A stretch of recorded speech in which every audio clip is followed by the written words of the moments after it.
Bom, boa noite. Eu quero agradecer a presença de todos. A gente vai dar continuidade às sessões da residência de ginecologia e obstetrícia da maternidade escola, no setor de obstetrícia, e a gente vai discutir um pouquinho hoje com vocês sobre os aspectos práticos na condução da hipertensão na gestação. De saída, a gente gostaria, deixa eu ver se eu consigo tirar mudar aqui só diminuir esse vídeo. Eu queria mostrar para vocês esse mapa que reflete a morte materna por hipertensão no mundo. Então, percebe-se que, à medida que aumenta a cor, que a cor verde vai ficando mais escura, representam os países onde ocorre a maior frequência de óbito por hipertensão, óbito materno por hipertensão no mundo. Algumas regiões da África, especificamente, está em branco porque eles não sabem, eles não quantificam adequadamente essa mortalidade. Mas no Brasil, é descrito que cerca de 20% a 30% das mortes maternas ocorrem em virtude da hipertensão.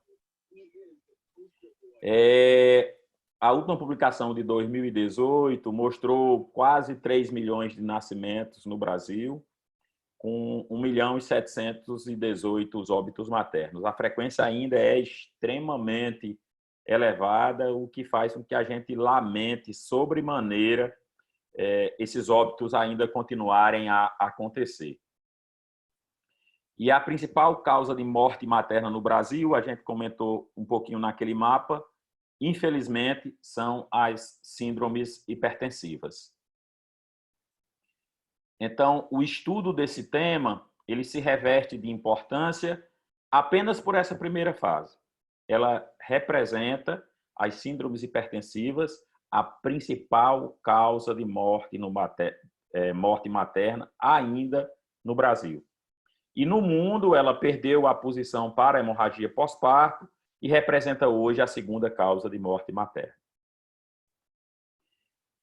Na nossa apresentação, diferente do que a gente faz de forma rotineira, que fala sobre conceitos, sobre classificação, sobre predição, prevenção, diagnóstico, conduta, prognóstico e recorrência, nós não faremos isso hoje à noite especificamente. Então, nós faremos uma apresentação sobre dúvidas frequentes que a gente acaba passando muito em visita, isso com os residentes, e os colegas acabam perguntando de forma mais frequente. Então, nós faremos algo, pergunta e resposta. Por favor, quem tiver com o áudio ligado, por favor, desligue, porque atrapalha um pouquinho a nossa concentração.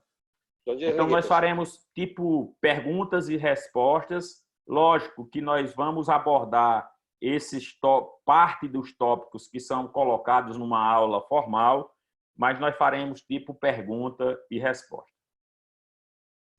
Então, as dúvidas mais frequentes dizem respeito a qual classificação utilizar, sobre a utilização dos antihipertensivos numa gestante que tem reconhecidamente hipertensão crônica, sobre a utilização dos antihipertensivos na pré-eclâmpsia, sobre a solicitação de proteinúria e ácido úrico, sobre o momento em que nós devemos internar essa gestante, sobre a necessidade da profilaxia anticonvulsivante e a repetição dela, e, por fim, a época específica do parto.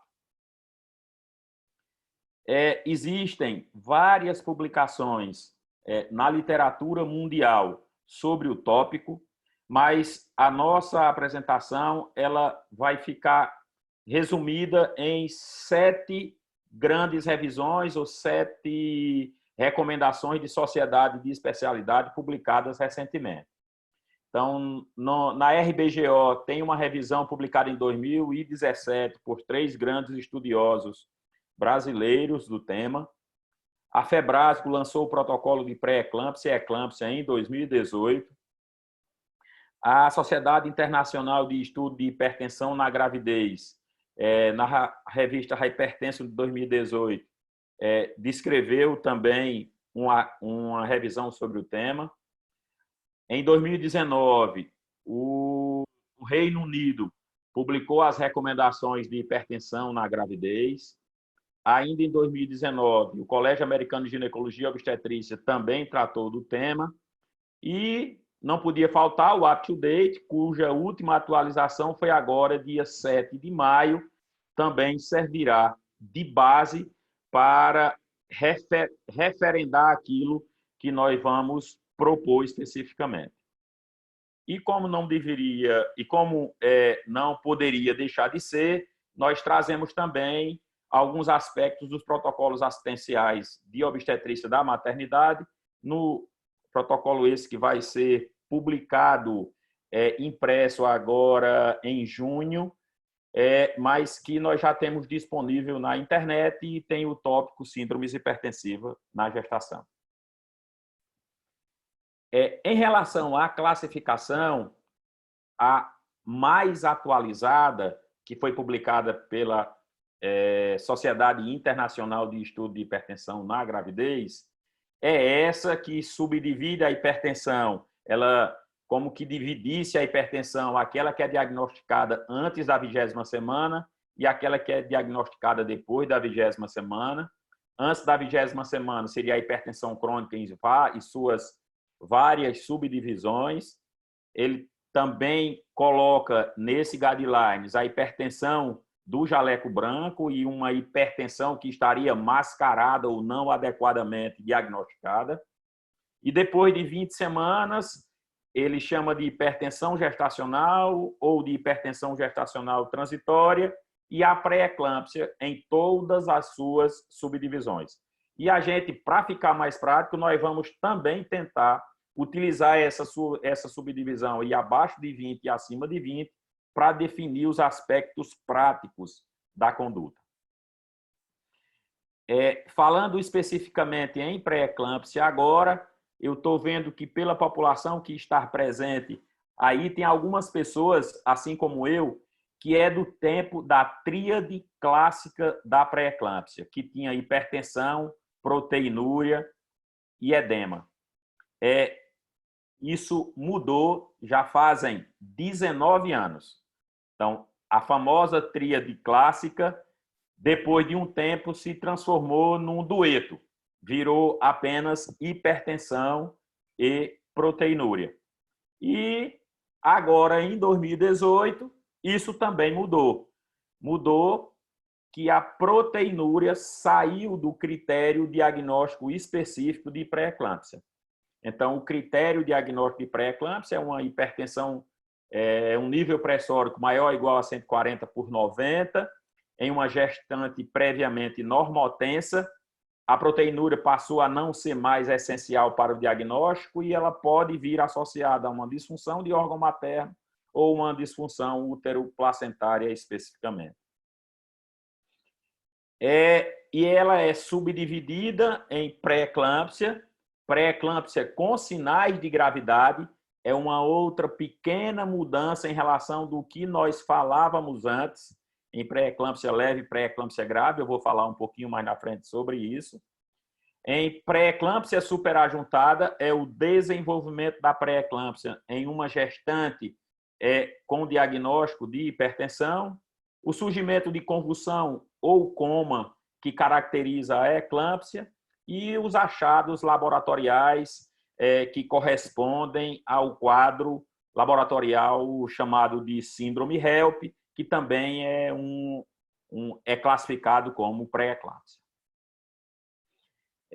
A última classificação, publicada em 2018 na Hypertension, traz que nós devemos evitar a nomenclatura pré-eclâmpsia leve, para que isso evite que a gente diminua o cuidado e a atenção para esses casos que antes eram considerados leves. Ou seja, está se tentando aumentar o cuidado, mesmo nesse grupo de pacientes que tem um potencial de apresentar comprometimento, seja materno, seja fetal. Então, essa é uma das primeiras grandes mudanças que estão propostas numa boa parte dos principais guidelines publicados ultimamente. E a pré-eclâmpsia com gravidade são aqueles critérios que a maioria de vocês já conhece. Então, é o achado de uma pressão arterial maior ou igual a 160 por 110, um quadro que venha com sinal ou sintoma neurológico, como uma cefaleia, uma turbação visual, diplopia e amaurose, a presença de náuseas e ou vômitos, o edema agudo de pulmão, a dor epigástrica, a dor no hipocôndrio direito, a alteração renal e os achados sugestivos de síndrome HELLP. De forma mnemônica, fica fácil da gente se lembrar desses parâmetros se a gente fizer toda essa sintomatologia vindo da porção céfalo-caudal. Então, os sintomas neurológicos, os sintomas gastrointestinais de náusea e vômito, o sintoma o achado de edema agudo, o sintoma da dor epigástrica, da dor do hipocôndrio direito, do comprometimento renal e do comprometimento dos outros achados laboratoriais que caracterizam a HELLP. Fica fácil de você memorizar quais são os principais critérios de gravidade que são propostos nesses últimos guidelines. E traz também as definições de como nós devemos caracterizar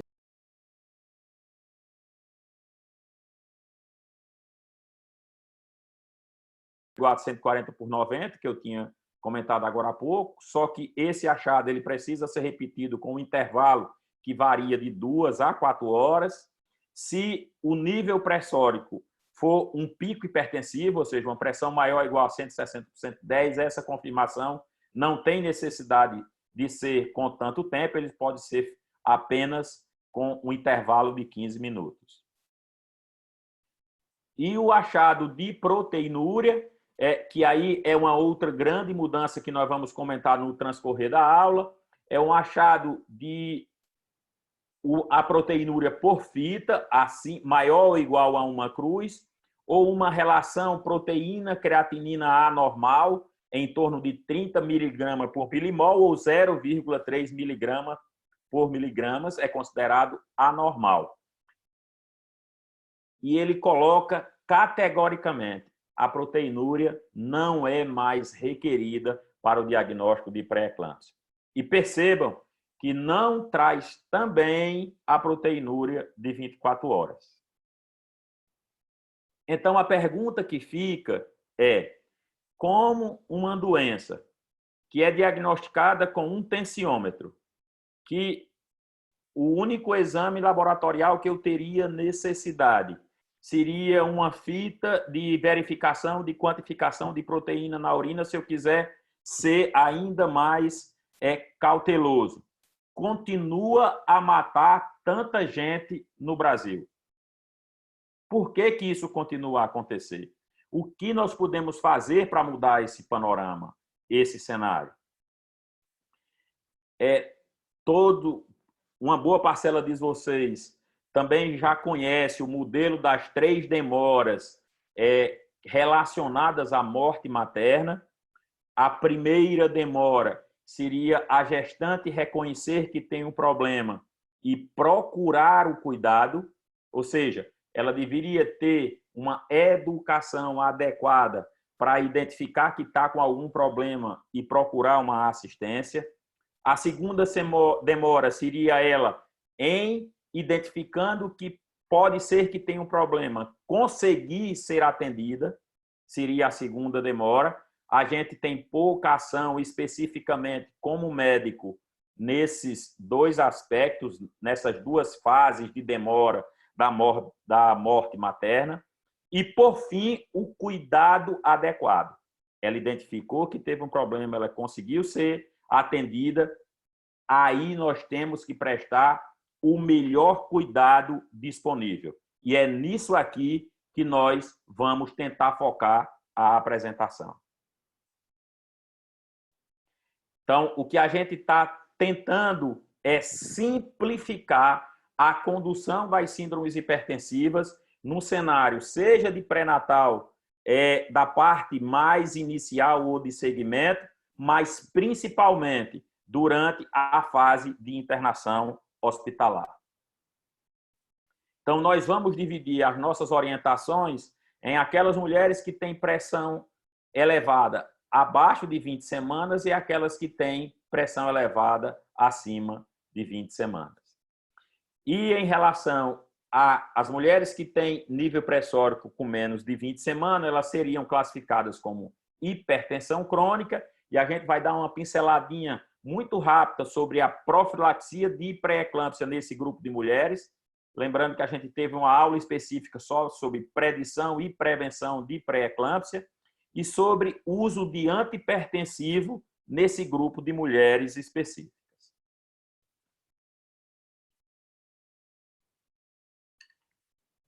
Em relação à predição, hoje já está sabido que as principais recomendações são oriundas da última publicação da FIGO, que recomendou que o rastreamento de pré-eclâmpsia fosse feito no primeiro trimestre, de preferência combinando fatores maternos, marcadores biofísicos e marcadores bioquímicos. Então, esse slide, ele mais ou menos que resume o que propõe a FIGO, a avaliação de fatores clínicos maternos, a avaliação da pressão arterial, o Doppler das artérias uterinas e a avaliação bioquímica, principalmente do fator placentário, na predição de pré-eclâmpsia. Mas nós também sabemos que no serviço público a forma mais fácil ou a forma viável da gente fazer essa predição é a utilização exclusiva de fatores clínicos e de pressão arterial média. E no serviço privado é possível que se consiga implementar o protocolo inteiro. Foge do escopo, eu não vou me alongar nessa parte específica, porque a gente teve uma aula específica de predição e vamos falar exclusivamente do que é possível fazer no serviço público em termos de rastreamento, principalmente nesse grupo de mulheres com hipertensão crônica. Tanto o Colégio Americano de Ginecologia e Obstetrícia, quando fala de predição e prevenção de pré-eclâmpsia, quanto a última publicação do Reino Unido sobre hipertensão na gravidez, recomendam o rastreamento através de fatores de risco exclusivamente. Mesmo sabendo que a utilização exclusiva desse dado pode fazer com que a gente só consiga rastrear por volta de 45% a 50% das mulheres que desenvolverão pré-eclâmpsia. Mas eu acredito que mesmo com esse valor pequeno, já é algo que a gente possa fazer, podendo reduzir um número considerável de mortes maternas. Então, nos fatores que são considerados de alto risco, a presença da hipertensão crônica, ela se encontra, bem como já ter tido uma pré-eclâmpsia ou ter uma história familiar de pré-eclâmpsia. Então, nós podemos levar para implementar em termos de rastreamento de forma mais disseminada os fatores de risco para, a partir daí, instituir a prevenção. Então, essas duas revisões, esses dois guidelines, eles colocam que na presença de um fator de alto risco ou dois fatores de risco moderado, nós devemos implementar a prevenção de pré-eclâmpsia com a utilização de AS na dose de 150 miligramas, feita à noite, após a 12ª semana até a 36ª semana, idealmente antes da 16ª semana. Quando se fez o AS depois da 16ª semana, o número de mulheres que precisaram ser tratadas para que a gente atingisse a redução que a gente gostaria de uma frequência de pré-eclâmpsia subiu muito. e é tanto que a grande maioria dos guidelines não recomendam mais o uso depois da 16ª semana. E ele faz, inclusive, essa publicação, como nós poderíamos, já que a gente não tem disponível no mercado a dose de 150, como a gente poderia fazer uma combinação de comprimidos para dar essa fração de 150 especificamente. E a utilização do antihipertensivo? A utilização do antihipertensivo durante a gravidez, ele tem duas funções básicas. Primeiro, reduzir o agravamento do quadro de hipertensão, reduzindo, consequentemente, mortalidade materna, permitindo que os bebês nasçam em tempo adequado e sem restrição de crescimento ou sem ter comprometimento da sua vitalidade. Então, esses são as duas justificativas para que a gente faça antihipertensivo nas mulheres com qualquer síndrome hipertensiva especificamente. E na hipertensão crônica, nós vamos tentar responder a essas 4 questões. O que eu devo fazer? Quando eu devo fazer? Quando eu não devo fazer? E como eu devo fazer? O que fazer? Primeiro, no início do pré-natal de uma gestante com hipertensão crônica, eu devo suspender a utilização dos diuréticos e dos inibidores de enzima conversora de angiotensina e os bloqueadores de receptor de angiotensina 2. Essas medicações, principalmente o IECA e o BRA2, estão associados com risco de lesão renal fetal. Então, eles são proscritos para a gestação. De preferência, na ordem sequencial, a primeira droga seria o labetalol. Ela não é disponível no Brasil. E aqui vem a outra mudança desses últimos guidelines. A primeira droga disponível no Brasil, que é recomendada para o tratamento como antihipertensivo, mesmo nas pacientes com hipertensão crônica, é o bloqueador de canal de cálcio, nifedipina. Então, a gente passou por muito tempo utilizando exclusivamente a alfa-metildopa e as últimas publicações referendam a nifedipina como droga de primeira escolha no Brasil para o tratamento da hipertensão crônica, e vocês vão ver também lá na frente, quando nós falarmos de pré-eclâmpsia, também na pré-eclâmpsia. A dose varia de 10 a 20 miligramas, divididas, feitas de 8 em 8 ou de 12 em 12 horas, no máximo de 60 miligramas.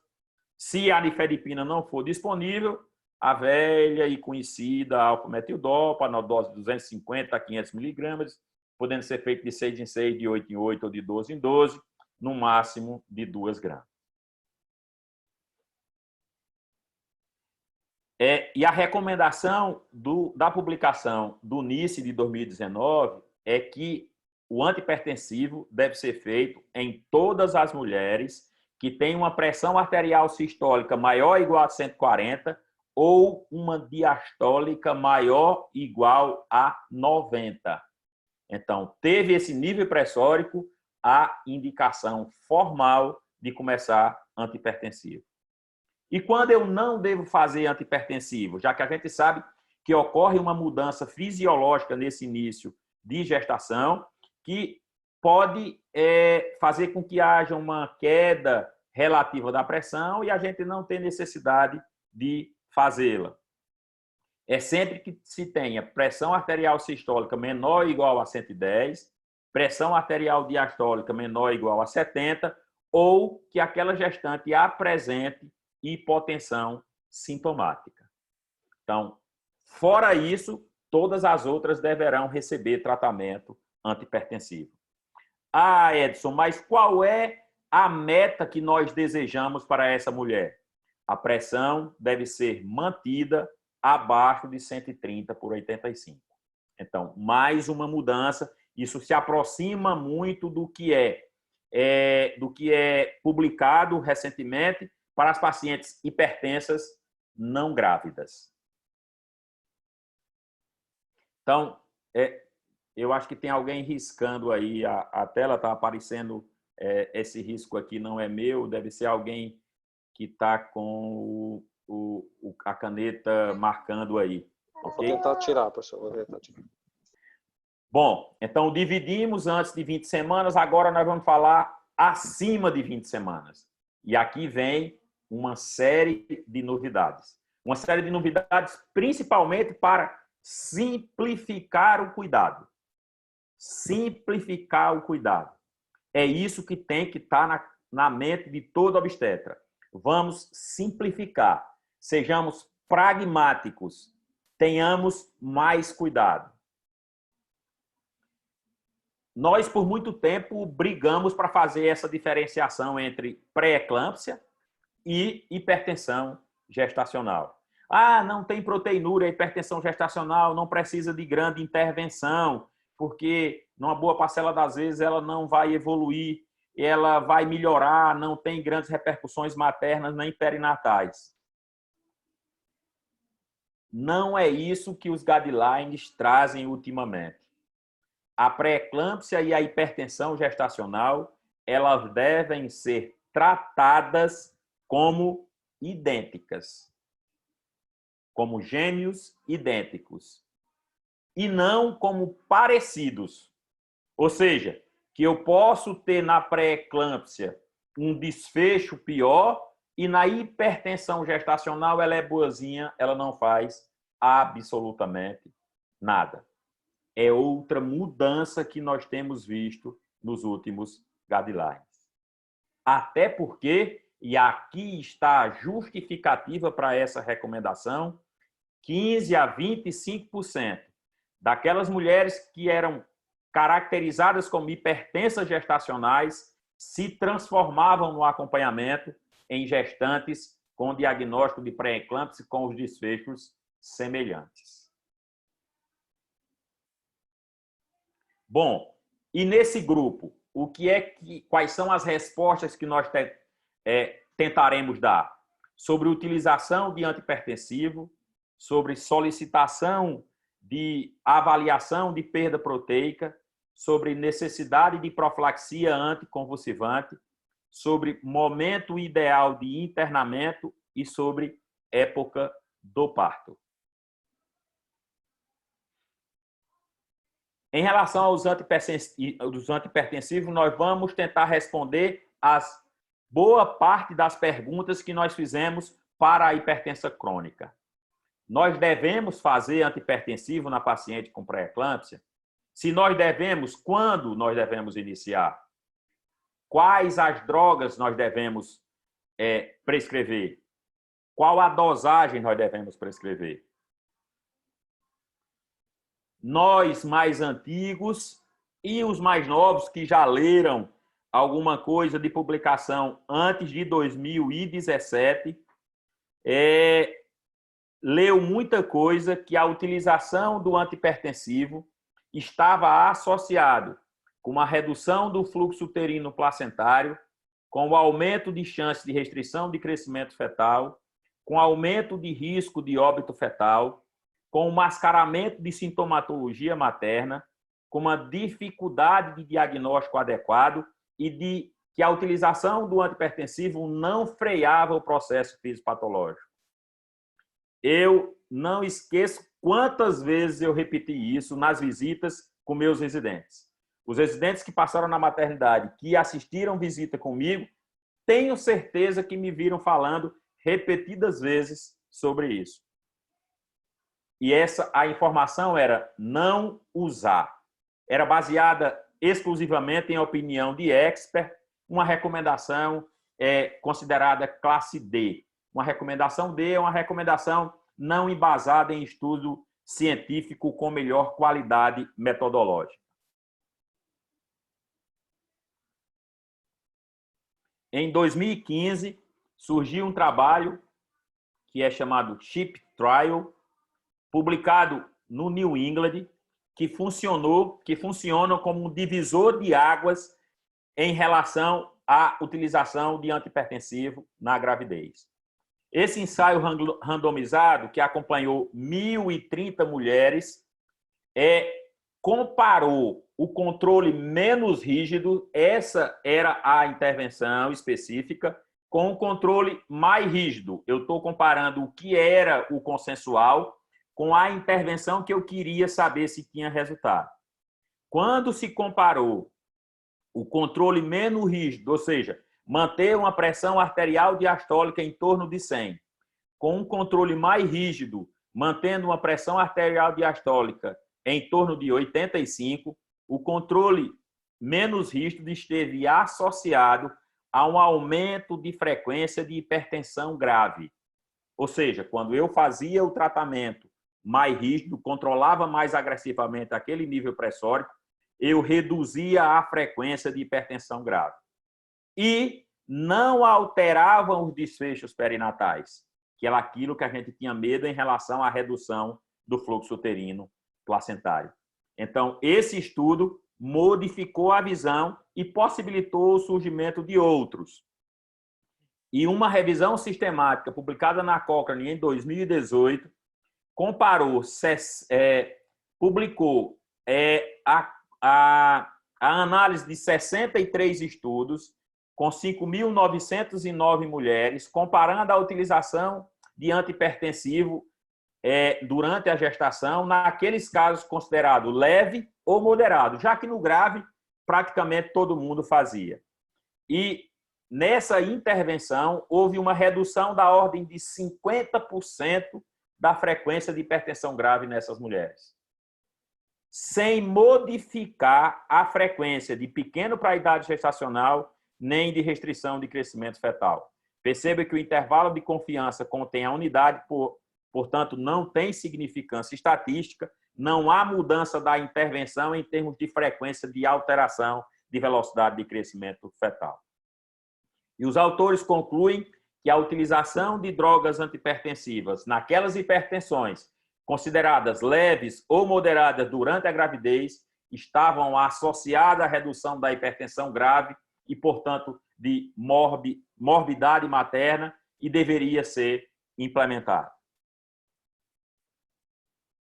Então, todas aquelas afirmações que nós fizemos no passado, hoje, com essas publicações, elas caíram. E a recomendação atual é que nós devemos, sim, utilizar antihipertensivos, mesmo nas mulheres que têm nível pressórico não grave, mesmo nas mulheres com pré-eclâmpsia e hipertensão gestacional. Só que agora essa recomendação é baseada em ensaio clínico randomizado e em revisão sistemática. Portanto, uma recomendação grau A, o melhor nível de recomendação baseado no melhor desenho metodológico. Passado isso, com essas publicações, vamos ver o que trazem os principais guidelines.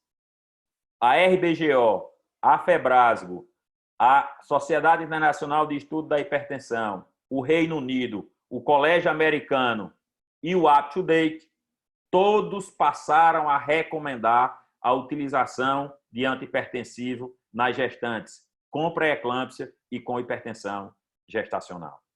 Mais um ponto pacificado que mudou daquilo que nós fazíamos anteriormente. Então, quando nós devemos fazer? Respondemos a primeira pergunta, se nós devemos fazer. A resposta é sim. Agora, a segunda pergunta é quando? Qual é o limite que eu devo utilizar para iniciar o antihipertensivo? À semelhança do que ocorre na hipertensão crônica. Sempre que eu tenho uma pressão arterial sistólica maior ou igual a 140 e ou uma pressão arterial diastólica maior ou igual que 90. E a meta é a mesma.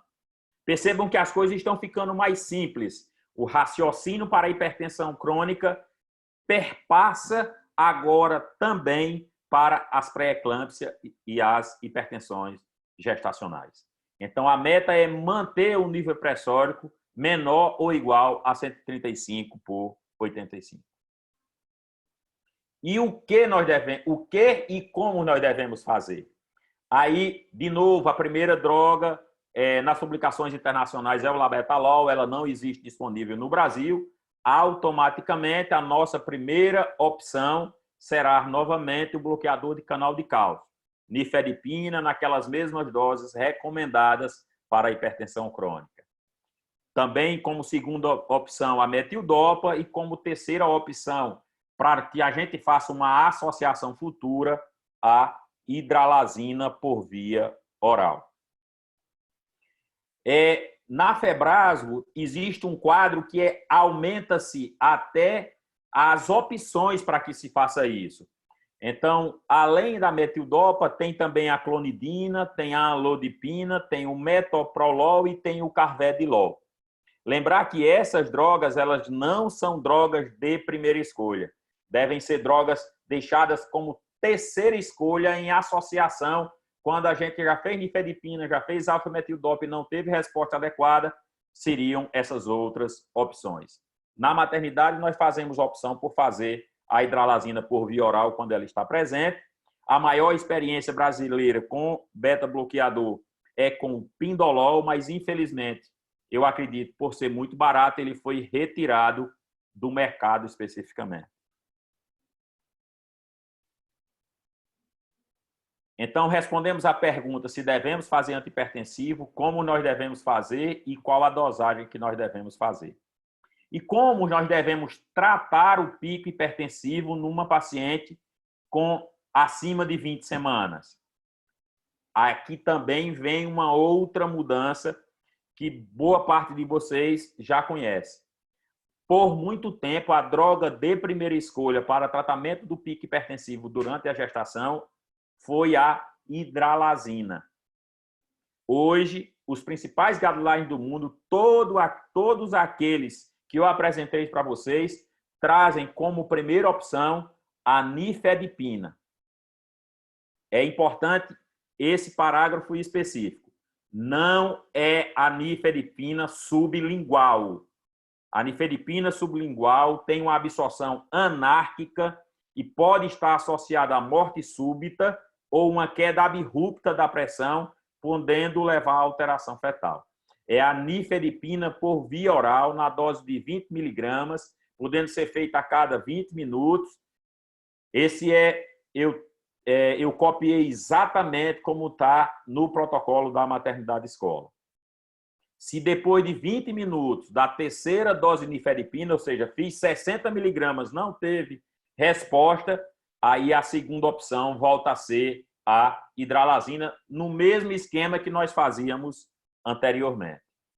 Então, pico hipertensivo, primeira opção agora, nifedipina. Segunda opção, hidralazina. Terceira opção, nitroprusiato. Lembrando, se nós tivermos necessidade de chegar ao nitroprusiato, provavelmente está na hora de resolver a gestação. Meta para tratamento do pico hipertensivo: reduzir o nível pressórico para uma pressão arterial menor do que 140/90. Em relação à pré-eclâmpsia e as alterações renais que dela podem surgir. Quem estuda fisiopatologia da pré-eclâmpsia vai ler várias vezes que existe uma injúria renal característica da pré-eclâmpsia, que é a endoteliose capilar glomerular, que já foi utilizada no passado como necessária para o diagnóstico da pré-eclâmpsia. E essa lesão, ela justificava os achados do comprometimento renal que nós encontrávamos nas fases clínicas da pré-eclâmpsia, como a proteinúria, a hiperuricemia e a oligúria. Os trabalhos de fisiopatologias avançaram e depois se percebeu que esses achados eram uma consequência e não a causa da pré-eclâmpsia. Então, esses achados são oriundos do vasoespasmo renal dado pela patologia em si. Nós estamos preparando o terreno para a novidade que vem sobre a proteinúria. Então, o que a gente sabe e o que está descrito nos guidelines é que a proteinúria tem um caráter acadêmico, de distinção diagnóstica. Serve muito para estudo epidemiológico para eu comparar grupos específicos e definir metodologia de avaliação fetal, de comprometimento, comparar grupos diferentes. Mas ela tem pouquíssimo efeito prático. Pouquíssimo efeito prático. E, normalmente, a proteinúria não é usada como critério definidor de intervenção. Guardem, a proteinúria normalmente não é usada como critério definidor de intervenção. Eu vou trazer alguns exemplos. E vocês, infelizmente, como a gente não está ao vivo, não tem como eu ver a manifestação do público. Mas vocês vão raciocinar diante dos casos clínicos que eu vou trazer. O primeiro caso clínico é de uma gestante de 35 semanas com pico hipertensivo, uma PreA de 170 por 110, que não cede com o tratamento antihipertensivo. Tem sintoma neurológico e tem uma relação proteína-creatinina normal. Qual é a conduta? Resolução da gestação. Não tem a menor dúvida. Caso clínico seguinte. Gestante de 35 semanas com nível de PA de 140 por 90 em uso de medicação assintomática e com a relação proteína-creatinina de 800. Qual a conduta que vocês definiram para essa gestante? Clinicamente está bem, não tem pico hipertensivo, está assintomática e, como aqui não está colocado, eu vou partir do princípio que não tem alteração de vitalidade fetal. Conduta conservadora. Terceiro caso clínico. Uma gestante de 35 semanas com PA de 140 por 90 em uso de medicação, está assintomática, tem uma relação proteína-creatinina de 250, tem uma TGO de 85, um LDH de 900 e plaqueta de 80 mil. Qual a conduta? Um quadro clássico de síndrome HELP. Síndrome HELP, independente da idade gestacional, é igual à resolução da gestação. Essa questão também não tem menor dúvida. Próximo caso. Gestante de 35 semanas com nível pressórico de 140 por 90 em uso de medicação assintomática com a relação proteína-creatinina alterada bem elevada de 800, restante dos exames normais, feto com restrição e Doppler com ducto venoso alterado. Qual a conduta? Resolutiva. Eu tenho um achado de comprometimento da vitalidade fetal, já em último estágio não tem por que eu manter a conduta conservadora numa paciente com hipertensão. Percebam que em todos os casos clínicos a proteinúria não entrou em nenhum momento como critério definidor de conduta. Em nenhum desses casos clínicos. Nós tivemos paciente com pico, com iminência de eclâmpsia, com nível pressórico normal, com síndrome HELP, com alteração de vitalidade e a proteinúria não definiu a conduta em nenhum deles. Pragmatismo. A proteinúria hoje, ela está relegada a um papel investigativo. E vejam que interessante, existem duas colocações na última publicação do NICE de 2019 que eu trouxe o texto em inglês da forma como está lá. No primeiro, ele diz quais são as recomendações do comitê. E ele disse que não esperem, não utilizem muito a proteinúria com um fim exclusivo de diagnóstico. O clínico, o obstetra, deve estar preocupado no quadro clínico como um todo, não só no diagnóstico da pré-eclâmpsia. E que isso tem uma recomendação que afeta a prática clínica. Quando nós utilizamos a proteinúria para diagnosticar a pré-eclâmpsia, faz com que a gente deixe aqueles casos que não tem proteinúria de lado e não vigie como deve ser vigiado. Portanto, não utilizar a proteinúria com esse fim especificamente, mesmo que a gente aumente a vigilância sobremaneira sobre essas gestantes. Isso significará redução de mortalidade. redução de morte materna em mulheres, na idade da grande maioria de vocês, para que eu não fique pedindo proteinúria para definir especificamente a conduta. Hoje, antes dessa aula, um colega me passou que estava no plantão num hospital X, uma paciente de 38 semanas e meia, que está sendo pedido proteinúria para decidir qual era a conduta. Não há necessidade mais disso. Não há mais necessidade disso. Bom, mas se vocês forem solicitar proteinúria, faça o rastreamento inicial por fita. E se forem confirmar, utilize relação proteína-creatinina na urina. Isso aqui serve exclusivamente para discussão conceitual, para ensino, para estudo. Não é para utilizar a proteinúria como definidora de conduta. Nem há necessidade de se esperar a proteinúria para definir por uma conduta mais ativa. E olhe a afirmação a seguir. Não faz mais sentido solicitar proteinúria de 24 horas para acompanhamento de pré-eclâmpsia. Não faz mais sentido. Olhe que eu passei muito tempo recomendando fazer tudo isso que eu estou agora dizendo.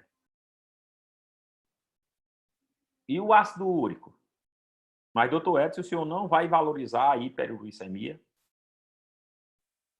Como eu já tinha falei sobre a relação entre a pré-eclâmpsia e o rim, o ácido úrico foi utilizado no passado como um marcador preditor de diagnóstico de pré-eclâmpsia ou definidor de desfecho materno ou fetal quando ele estava bem elevado. Existem duas revisões sistemáticas que mais ou menos selam esse ponto, de 2006, ou seja, já faz algum tempo, sobre a acurácia do ácido úrico para predizer pré-eclâmpsia. Ele coloca, contrário aos estudos, às revisões anteriores, eles concluem que não há evidência que o ácido úrico sirva para esse fim. E se o ácido úrico pode ser utilizado como preditor de complicação da pré-eclâmpsia, ele também coloca, uma outra revisão sistemática, que o ácido úrico é um pobre preditor de complicação materna e fetal. Portanto, com esses estudos, o ácido úrico não confirma o diagnóstico de pré-eclâmpsia, é um mau preditor de desfecho adverso, não tem correlação forte com resultado materno ou fetal e aumenta custo, porque eu vou pedir um exame que se der 8 eu não vou fazer nada e se der 3 eu não vou fazer absolutamente nada. É igualzinho à proteinúria. Então, não faz mais sentido solicitar ácido úrico, nem para predizer, nem para acompanhar e definir conduta nas pacientes com síndrome hipertensiva. Bom, e quando eu devo internar essas mulheres?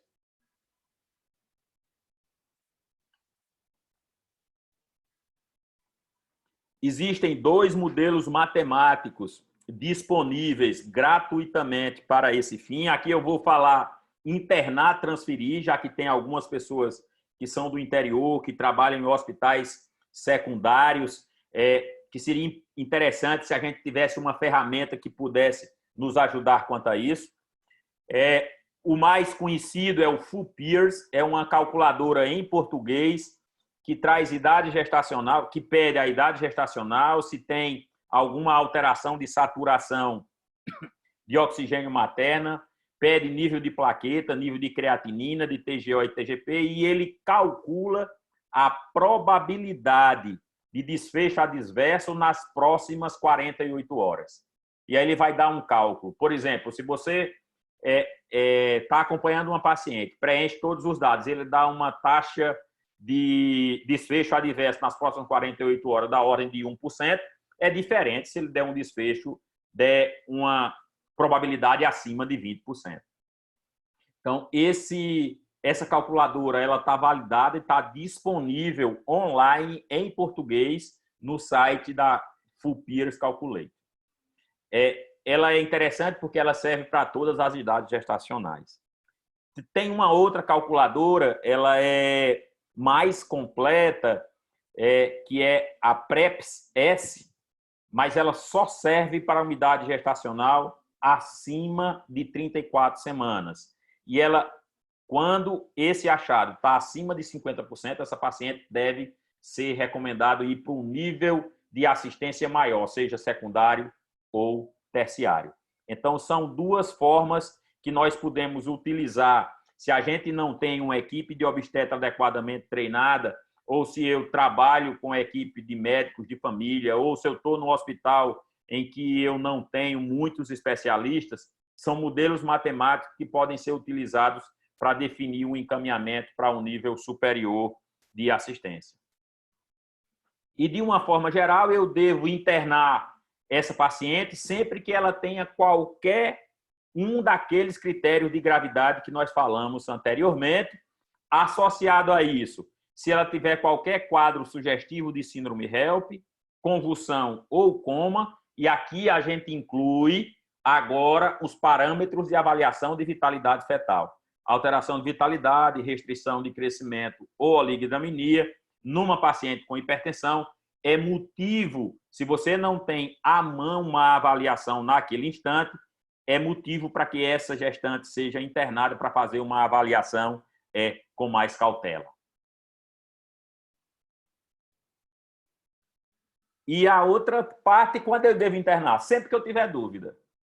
Não tenham nenhum prurido, não tenham nenhum temor de internar uma paciente com síndrome hipertensiva e depois descobrir que você não precisava ter internado.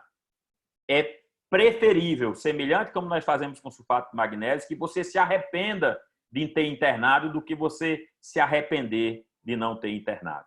Então, houve dúvida, não lembra de todos os critérios, não tem a calculadora em mãos, interna. Interna, avalia e em seguida dá alta. A redução de uma morte materna, ela muda completamente a família. E quando eu devo fazer profilaxia anticonvulsivante? Quais as mulheres que necessitam ser submetidas à profilaxia anticonvulsivante? Todas aquelas que tenham pelo menos um critério de gravidade. Aqui eu não estou falando em eclâmpsia, né? Em eclâmpsia a gente nem fala. Eu estou falando uma paciente que chega, não está convulsionando, quando eu devo fazer sulfato? Em toda paciente que tenha pelo menos um desses critérios de gravidade.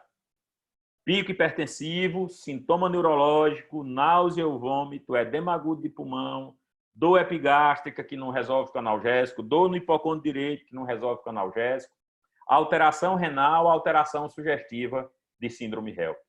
Todas essas mulheres é obrigatório que eu faça profilaxia anticonvulsivante. E quando eu devo... E além desses, existe mais algum? Sempre que eu tiver dúvida do diagnóstico. Se eu tenho dúvida que aquela mulher realmente tem uma pré-eclâmpsia com gravidade, se o pico não cedeu, se o sintoma melhorou, mas eu estou em dúvida, faça sulfato. Eu prefiro que vocês se arrependam de fazer o sulfato do que se arrepender de não fazer. Qual é a droga de eleição para a profilaxia anticonvulsivante? Eu já falei, nós já até criamos um verbo, né? O verbo sulfatar. A droga de eleição para a profilaxia anticonvulsivante na pré-eclâmpsia é o sulfato de magnésio. E existe também um estudo que é divisor de águas. É o MEGPI de 2002. Foi feito em 10.141 pacientes, houve uma redução importantíssima da frequência de eclâmpsia e uma redução importantíssima da morte materna. Esse estudo foi responsável pelo um editorial no Reino Unido, pedindo desculpas às pacientes por há mais tempo não utilizar o sulfato de magnésio como droga de eleição para profilaxia anticonvulsivante. Porque até antes disso, havia uma disputa de publicação americana e o Reino Unido e a parte da Europa, os Estados Unidos sempre utilizaram o sulfato de magnésio e a Europa utilizava difenil e dantoína. Com esse estudo, modificou absolutamente todo e hoje, no mundo inteiro, é sabido e a gente até, como eu falei, criou um verbo, aprendemos a sulfatar. Nós não podemos esquecer isso. Não é muito prático, mas eu trouxe o esquema da maternidade escola. Existem alguns esquemas descritos. Nosso esquema é um esquema endovenoso. Nós fazemos 4 a 6 gramas endovenosa de ataque. Fazemos uma manutenção que varia de 1 a 2 gramas. Trabalhamos, na grande maioria das vezes, com 2 gramas por hora. E fazemos monitoramento de diurese, de reflexo patelar, de frequência respiratória. E quando se tem qualquer sinal que sugira intoxicação, nós temos um antídoto extremamente potente, que é o gluconato de cálcio, que a gente pode fazer logo que tem alguma sintomatologia. Felizmente, a intoxicação por sulfato ela é relativamente rara. Nós não podemos confundir efeito colateral com intoxicação. Rubor facial, calor é efeito colateral. Isso não é intoxicação pelo sulfato. Às vezes a gente vê em alguns locais que não tem costume de acompanhar paciente usando sulfato, o sulfato ser suspenso por conta do efeito colateral. E até mesmo na maternidade escola, em algumas oportunidades, nós flagramos esse falsa interpretação desse achado clínico especificamente. E aí a gente brinca, né, que a gente faz sulfato de magnésio por 3 vias, por via endovenosa, por via intramuscular. Praticamente quem faz isso no Brasil é o grupo da USP, não sei porquê. Nós temos, há muito tempo, utilizamos sulfato endovenoso. Quem já passou na maternidade, quem trabalha em maternidade que usa sulfato de magnésio, é uma droga, você percebe que é uma droga segura, não faz sentido a gente submeter a paciente com aquela dose de sulfato intramuscular. A dor deve ser muito intensa. Eu não vejo muito sentido, a não ser para situações muito particulares, o uso intramuscular, mas está descrito na literatura, alguns serviços ainda usam, então ele está aqui. E a terceira via que a gente coloca é por via das dúvidas. Teve dúvidas se precisa de sulfato? Faça. Não tem nenhum problema. Muitas vezes o sulfato não era feito por conta disso aqui que eu vou mostrar para vocês. Essa é uma dúvida muito comum e que os residentes até pediram para eu comentar um pouco. Sulfatou, ou seja, nós estamos utilizando o verbo sulfatar, é igual a resolveu? Sempre que eu fizer o sulfato de magnésio, eu tenho que fazer a resolução da gestação? Alguns de vocês vão dizer, concordo. Sempre que eu sulfatar, eu vou resolver a gestação. Mas outros vão dizer, não, eu acho que não. Depende. E aí eu fui procurar nessas 6 publicações se há algo a esse respeito. Se há algo em que, uma vez feito o sulfato, obrigatoriamente eu tenho que resolver essa gestação. E eu não encontrei resposta para essa pergunta. Entretanto, na publicação do NICE 2019, ele foca quais são os critérios de resolução da gestação. Desculpa.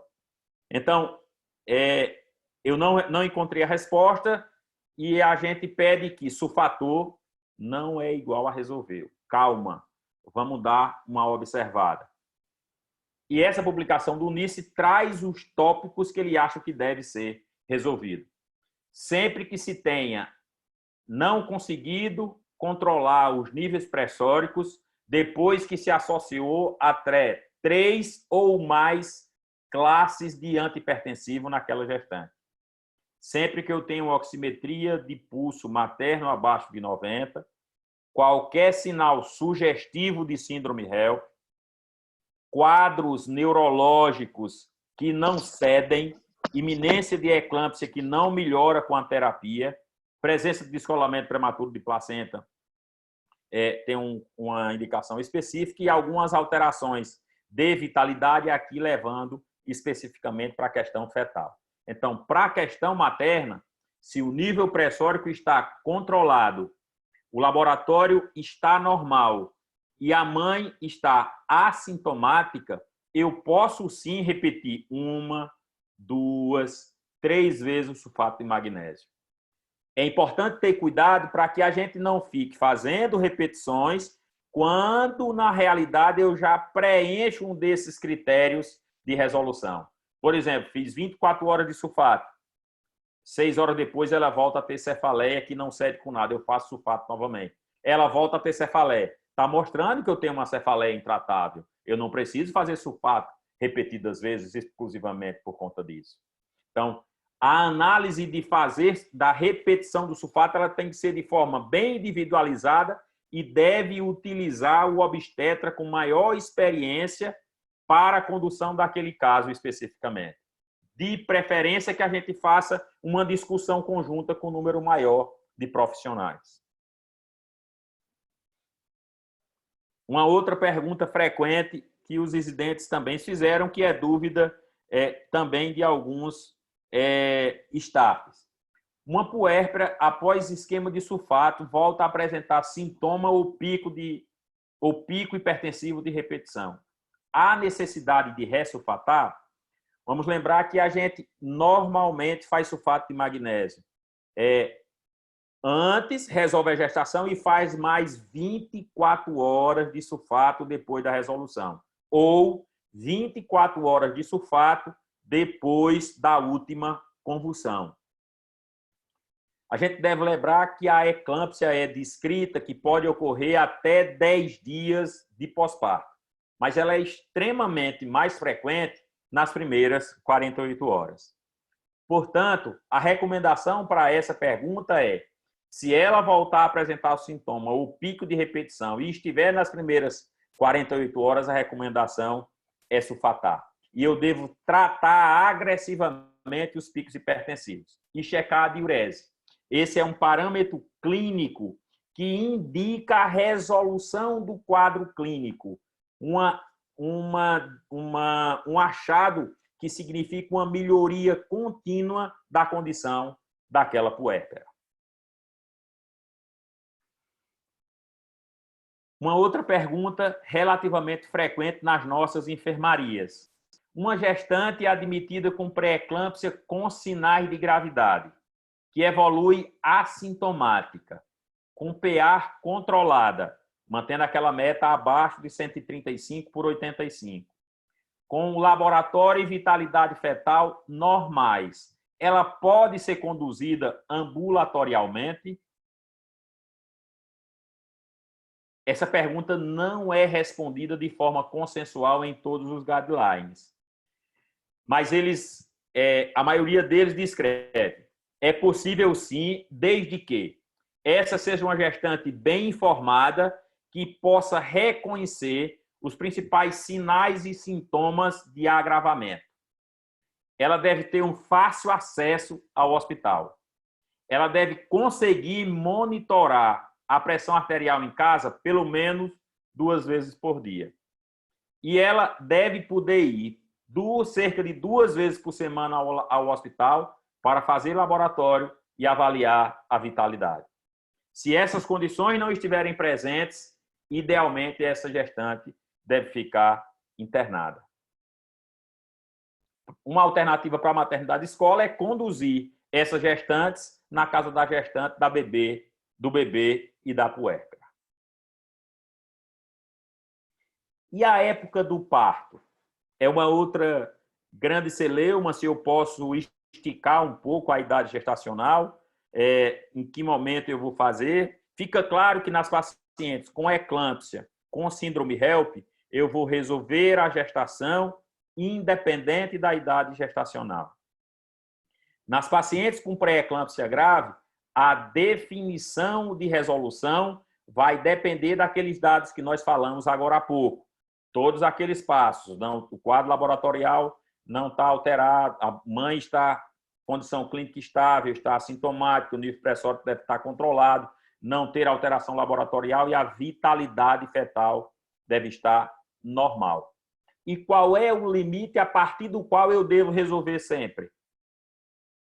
Então, essas condições que nós falamos devem sempre estar presentes. condição materna estável, vitalidade. Então, eu penso primeiro na matriz. Primeiro é a mãe. A mãe está bem, não tem sintoma e está com o nível pressório controlado. Eu penso no feto. A vitalidade fetal está normal. Não tem nenhuma alteração grave de vitalidade. O crescimento fetal está normal. E, por fim, a idade gestacional. E a idade gestacional, aqui, o limite está colocado como 37. Em que a gente referenda essa recomendação? Existe também um estudo que é divisor de águas para essa recomendação, que é um estudo publicado no Lancet em 2009, chamado HIPTAT, que compara a indução do parto em gestantes com hipertensão gestacional ou pré-eclâmpsia, chamada leve à época, e conduta conservadora acima de 37 semanas. E eles viram que a indução do parto esteve associado com melhora do resultado materno nas mulheres assim que atingiram 37 semanas. Então, eu não devo ultrapassar essa idade gestacional. A partir de 37 semanas, a conduta deve ser resolutiva, independente daquelas condições estarem presentes. Vamos ver o que diz cada um dos guidelines. Up to date, atualizado dia 7 de maio de 2020. Época do parto. Para as pacientes que estavam sendo conduzidas conservadoramente, o parto está indicado a partir de 37 semanas. Colégio Americano de Ginecologia e Obstetrícia, publicação também de 2019. Em mulheres com hipertensão gestacional ou pré-eclâmpsia, sem achado de gravidade, a gestação deve ser resolvida a partir de 37 semanas. E a conduta expectante a partir dessa idade gestacional não é recomendada.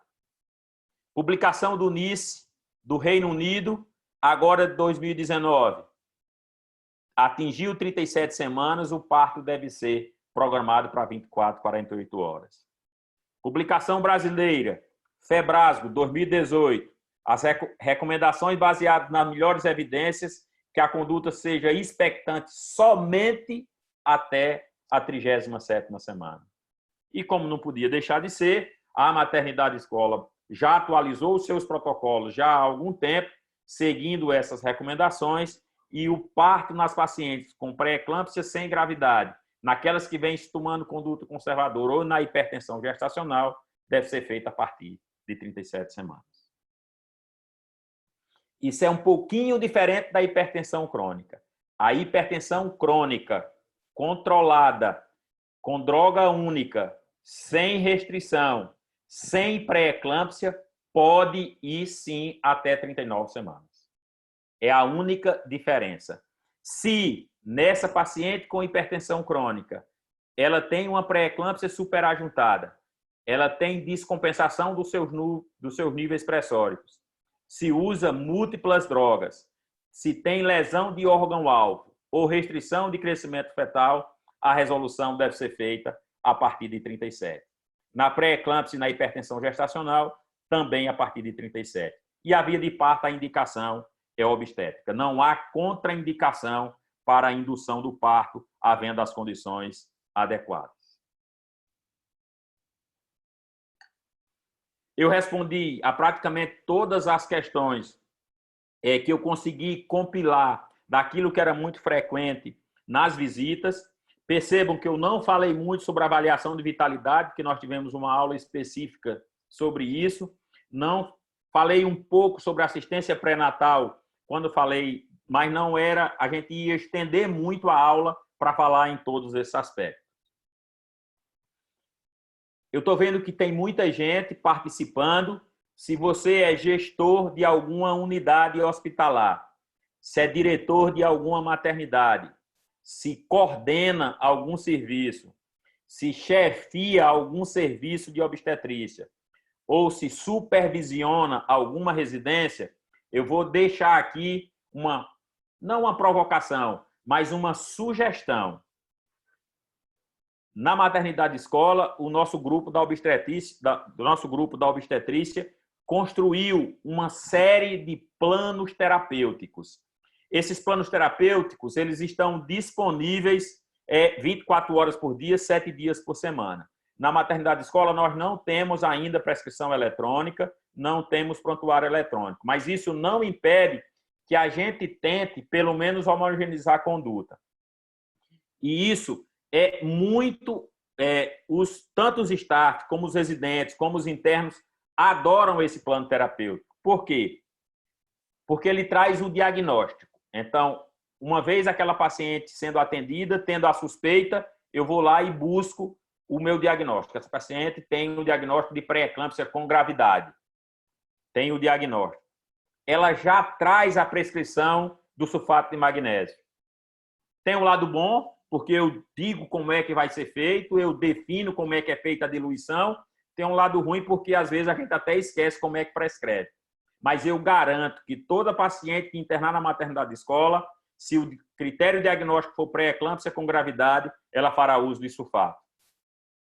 Ela traz os antihipertensivos de forma atualizada.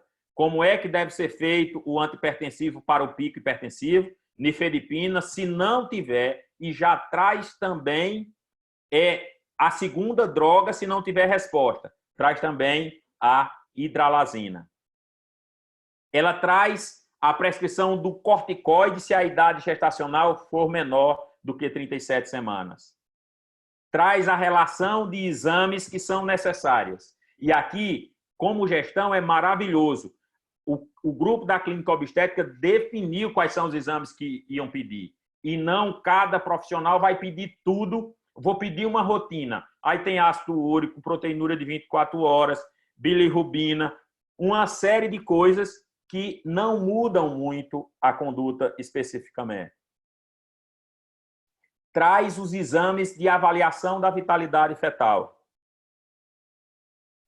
Define o local para onde essa gestante deve ser encaminhada, para qual unidade de internação ela vai.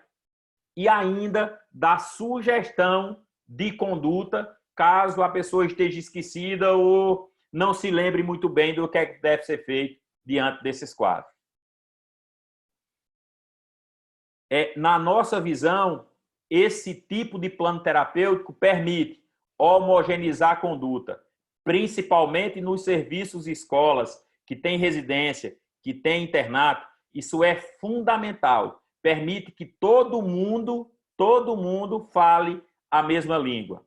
Ah, professor, mas isso não tira a autonomia? Muito pelo contrário. Qualquer profissional que tenha uma evidência científica sólida pode procurar a gestão para mudar a conduta. Nós não podemos permitir que todo mundo faça da forma que acha que deve fazer, sem que se tenha um mínimo de evidência científica para aquilo. Nós padronizamos medicação. Para os hospitais públicos, isso é fundamental. Eu vou usar uma mesma medicação de forma universal para aquilo que se propõe. Eu estou falando de pré-eclâmpsia grave, mas a gente tem para ruptura anteparto de membrana, para trabalho de parto, para inserção baixa de placenta, para descolamento prematuro de placenta, para pielonefrite, enfim. Tem inúmeros planos terapêuticos descritos e vocês podem acessar no site da maternidade.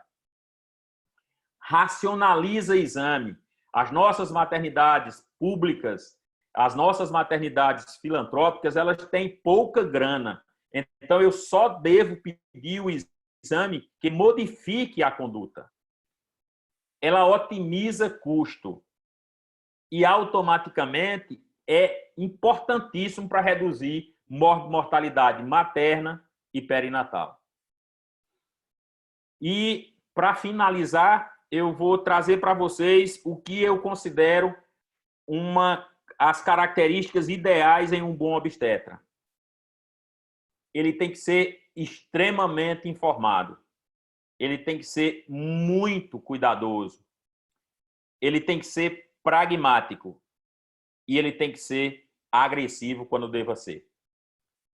Essas características funcionarão reduzindo mortalidade materna e perinatal, que é o que nós devemos sempre buscar com a nossa atenção obstétrica.